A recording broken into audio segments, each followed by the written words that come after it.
Most of it was just your usual personal possessions. All belonging to Susan? Yeah, I would think so. We didn't find many things out of place, Robert. We found a hairbrush on the floor. We assume undoubtedly that was hers, but we're having it dusted anyway, just in case the killer touched it. You said you had a couple of things of interest. Oh, yes. One was a watch brooch. In the bathroom? No. We found it outside the front door. And the other was a lipstick case that we found over there in that corner of the living room. Well, it could have been Susan's. Do you have it handy? Yeah, right over here, just follow the bouncing detective. Here they are. Now, how good you can see. Here, I'll put them against here, man. Hang on. Does that help? Can you see all right? Yeah, fine. Listen, make sure they get to the lab for fingerprinting.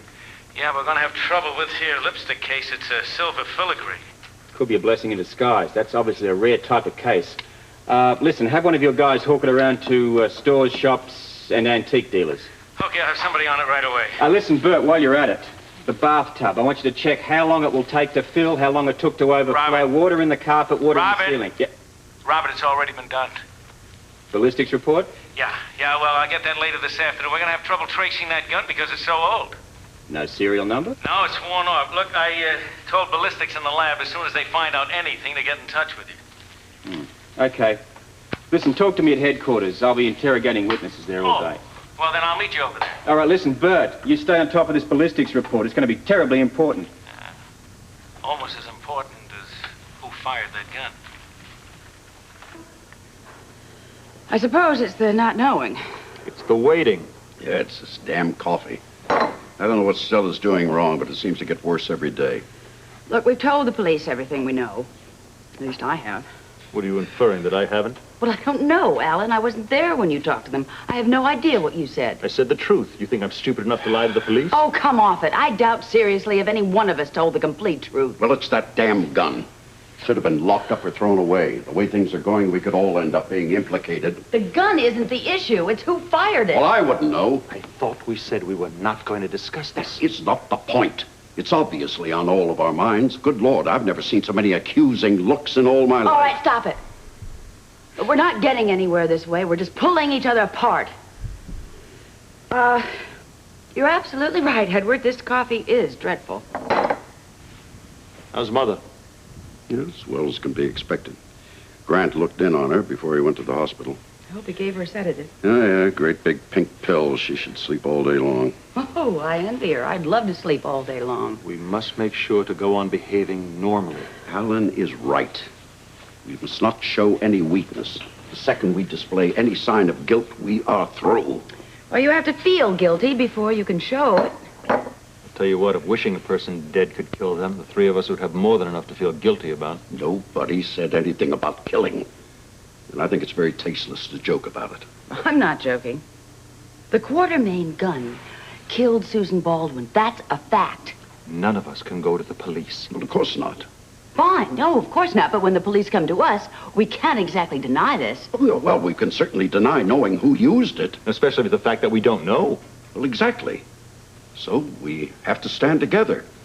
Keep mum about this whole thing. Agreed? Fine with me. No arguments here. Okay. Better look in on your mother. Now, if any of you hear anything at the hospital or the police call you, get in touch with me. You do the same. I'll do that. Good luck, children. Poor father. He tries to act like he doesn't care, and he would do absolutely anything for this family.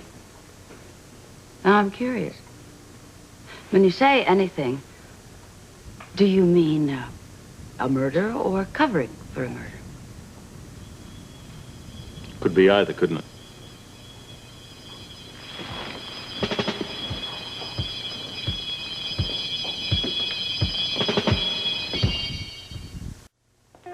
Actually, the paper didn't say anything at all, except that there were no witnesses and there were no suspects and that she was just shot.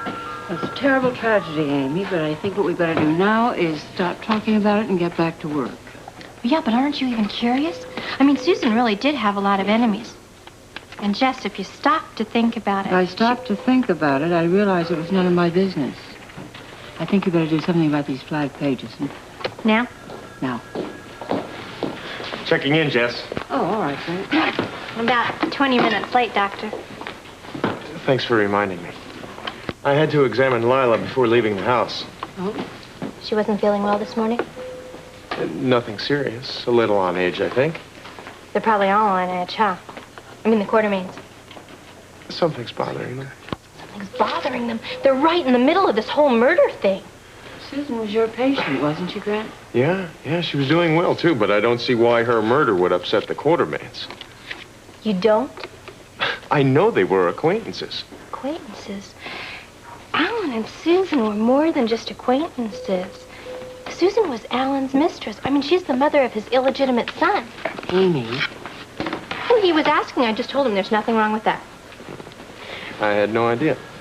Well, they kept it a secret for a while, you know. In fact, Alan bought the house, the cottage that Susan lived in. Same place where she was... Morning, Dr. Hardy. Amy. Good morning, Amy. I'm sure Jesse? Dr. Putman has more important things to do than just chat with you. She was just telling me about Susan's involvement with the Quartermains. Oh, it's such a dreadful tragedy. Yeah, paper says that they don't have any leads at all. No witnesses at all, huh? No, that's what they said. Wonder who'd want to kill her. I could make a list for you. In fact, I could think of 3 right offhand. Steve, I was just coming to find you. Rick asked me to give you a message. He's going to be at the clinic all morning. What about this afternoon, the staff meeting, you know? Well, brace yourself. He's not going to make that either. Well, this is the second meeting he'll be missing. What's his excuse this time? The best this time. He's been asked to come into the police station for questioning. Not in connection with the Susan Baldwin case. Uh-huh, yeah. Well, they say it's routine, the police do, because he examined her just before she was... You're kidding me! Why didn't he tell me that? I mean, nobody tells me anything at all. You're kidding. I think he probably didn't tell you, Amy, because he felt it was only concerning him and not that important. When he saw her, it was before anything happened, and everything was fine. Does anyone know when it did happen? Yeah, it was supposed to be right between 9 and 10 o'clock. Well, I mean, that's what they said in the paper. Ah. Grant, you're living at the Quartermain house. You didn't happen to notice anybody slipping out a little bit before Amy, then, did you? Amy, most of us are used to your gossiping. But if you're going to start playing detective, I'll have to put my foot down. Well, I was only trying to help put the pieces together. Why don't we let the police do that, Amy? Well, I still think that they're wasting their time talking to people like Rick when it's the Quartermains they should be talking to, especially Alan. You know, it wouldn't surprise me at all if he was destroying evidence and packing his bags right Amy, wrong again. now. Good morning, Dr. Quartermain. Morning. Good morning. Good Morning.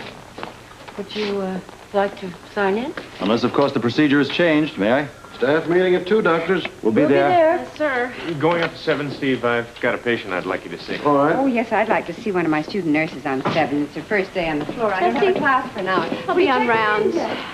All right. Well, at least they weren't rude. Not too bad.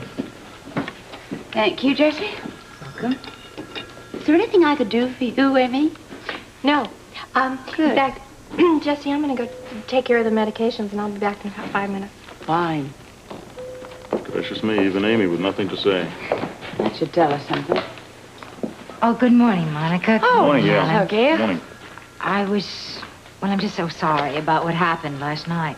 I know it's bound to be awkward for both of you, so if there's anything I can do to help, please don't hesitate to call me. We're all right, thank you. Yeah, but if something does come up, you know, I'll come talk to you.